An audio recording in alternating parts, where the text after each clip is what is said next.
Hey guys, welcome back to Get Motivated and Fit TV. If you're new to the channel, the concept behind Get Motivated is to get more out of life. So again, thank you for stopping by and watching the videos. I appreciate the support. Make sure you like and subscribe if you like the content that I'm putting out, right? So if you saw my video from last night, I want to go ahead and add on a couple things to that, only because yeah, I did go a little over my time. I try to keep the videos anywhere between 10 to 15 minutes. And this one was almost going to be a 20-minute video, which was like, hey man, that's pretty great. But at the same time, like, I know y'all got stuff to do, and I'm just trying to, keep it as short as I can, just so y'all can, stop by, check what I have to say, and then go about your day, right? So what I want to add on is that the lessons that I learned from being at the prison, I still hold in value till today, right? Whether I'm out in public with my family or even at my work, since I am in public transportation, right? So let me go ahead and, when I was in OJT, I remember this particular day.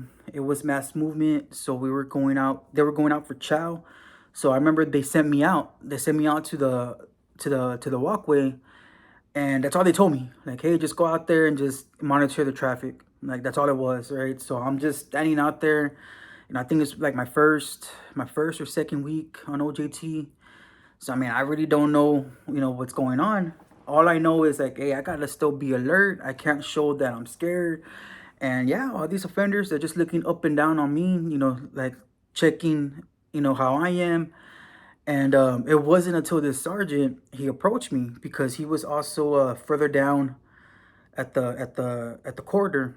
And I remember, since I was just standing there, not like doing no pass searches, not doing anything, because again, no one told me.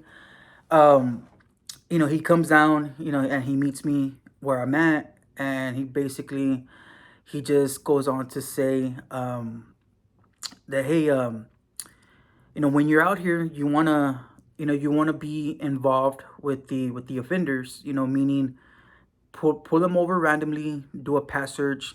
But then this is the part what really got me thinking differently was like, listen, and he's standing next to me, so he's like, look at this offender coming this way. Look at the baggy pants that he has on. Why do you think he has baggy pants on? And I didn't, again, right, like, this is my first time being out there in OJT. So he's like, what if he's hiding something in the pant leg? Why don't you pull him over, pat him down? And I'll never forget, right? That was my first pat down, and I'm glad he was there with me because I did it wrong. And he taught me how to stand, how to keep my distance between him, and how to pat, keeping one hand on his back or on his waistline and patting with the other hand, right? So, but he told me, he's like, you have to look at how they're dressed. You have to look at their body language. If they're avoiding eye contact, that's kind of like a sign, right? It's like, okay, why are you avoiding eye contact with me? Like, what do you got going on? Like, what do you have hiding? And of course, other officers. This was after, further down the road after my OJT. The veteran officers would even ask, like, they'll give me some pointers, and they would say, it's a good thing too when you pat them down and you have your hand on their back with your other hand as you're going forward across their chest. You want to slow by where the heart's at and feel their heartbeat, their heart rate, because if it's beeping, or if it's, at a fast rate, they more likely they have something on them, right? So those were some things that I keep with me, especially now since I'm in public transportation. I it's now that I went regular, like, I do keep in touch, or I do stay in contact with my regular passengers, as far as, like, who gets on at what stop, where they get off at. And then it's those few that I never picked up before, and I'm like, okay, like, I never picked you up before. I'll take you where you're going, but I'm gonna be extra vigilant just to see where they're getting off at. And then 9 times out of 10, when I get to that parking right, they're still on the bus. And that's, again, for me, it's like, okay, you've never been on my bus before, not on my route. So it's like, you're still on. Then I start thinking, why? Why are you still on?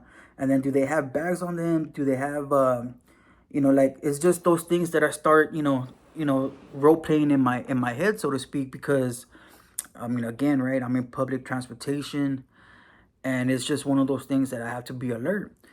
And not just for my safety, but for the safety of the other passengers as well.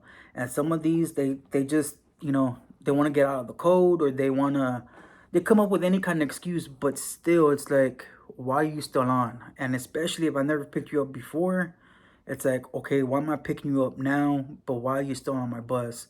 And there's those kind of things, right? And then, of course, going back to the prison, when I'm out, on the day room floor or wherever, something that they always told me was like, hey, you want to keep yourself, with the offender, but you're back against the wall, right? You never want to have anybody coming up from behind you. You always want to, be alert. And again, right, when I'm out in public, like, that's just something that, for me, and I could be at the flea market, I can be at the mall, I can be just somewhere. Like, I get, I guess, anxiety when I feel somebody walking right behind me. It's like, no, like, I will stop, I'll move out the way, let them pass. And again, right, like, you just don't know. And then when I'm at a restaurant with my kids, like, I always like to sit um where the doors are, like, at a distance, but I like to keep my eye on the door. I like to see who's coming in, who's coming out. And again, playing the what if scenario, because as y'all have seen with the news, time and time again, there's a shooting happening at the mall, a shooting happening at a movie theater, at the school. I mean, it's getting ridiculous, right? But you always just want to be alert on your surroundings instead of being on your phone, scrolling. Like, be vigilant. And that's just something that I've learned from the prison, working at the prison, that I still use to today, right? And I'm always gonna be like that. And there was a saying that we had at the prison, that it was a security is not an inconvenience. And it's true, because it's like, you can't, you got to make sure, especially in that prison, you got to make sure the doors are locked and secured. You got to make sure there's no tampering with the cell doors, the windows, on the day room. You want to make sure, everything's locked where it's supposed to be locked and secured.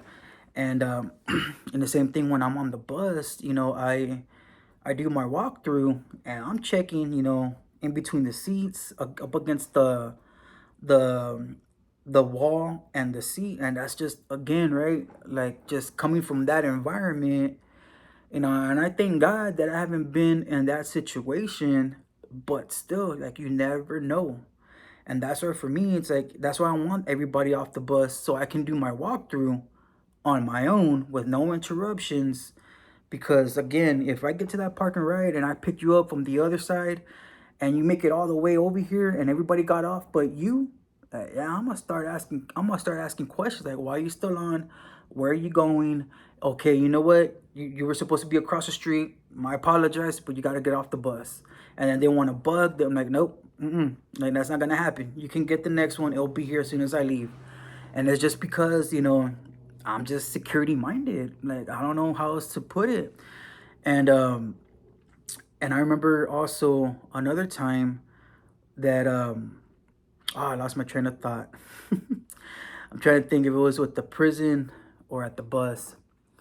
But either way though, right? It's okay. So yeah, at the bus, like, we do have security, so I get that, right? Like, in the event if there's any kind of situation, you know, um, how do you call it? Get security. And when I first started, like, that was my mindset. Is like, no, I'll get them off, because coming from the prison, it was the same concept. It's like, I don't need the sergeant. I'll take care of that offender. I'll take care of the situation. So I had that mindset coming in. But I mean, I've heard stories from other operators that they get confrontational, and these passengers, you don't know what they're on, and they attack the operator, and the operator, gets sucker punched or whatever. So yeah, right. So that was something that I had to learn. Like, hey, you know what? That's why the security's there. But for the most part, when I don't have security, when I'm at my end of line and they're still on the bus, yeah, like I'm not gonna get confrontational with them there. I'm just gonna keep an extra eye on them during the route and just see where they get off at. Because I mean, it's sometimes, right, it's one of those things that, you're not a criminal, you're not, but sometimes you have to think like one and think what they're gonna do, think of their actions, and just so that way you can be, a step ahead, so to speak, right? But I hope this was some valuable information. At the same time, right? It's all about the mindset, but it's always good to be extra alert on your surroundings, be vigilant, especially when you're out in public with your family. Um, for me, I don't have a weapon. I don't have no handgun because it's for me and my belief. It's like, or even like that saying, right? And I know it sounds cliche, but if you live by the gun, you die by the gun. And then, of course, because of my faith, it's like in scripture, right? No weapon formed against me shall prosper. So that's why, I'm going to leave it at that. But thank you for watching. If you like this video, make sure you like. Don't forget to subscribe. And keep the faith. If you're going through something, keep your head up. And remember, life isn't happening to you. Life is happening for you. And hope y'all are doing well. Y'all stay blessed. And I'll see y'all on the next one.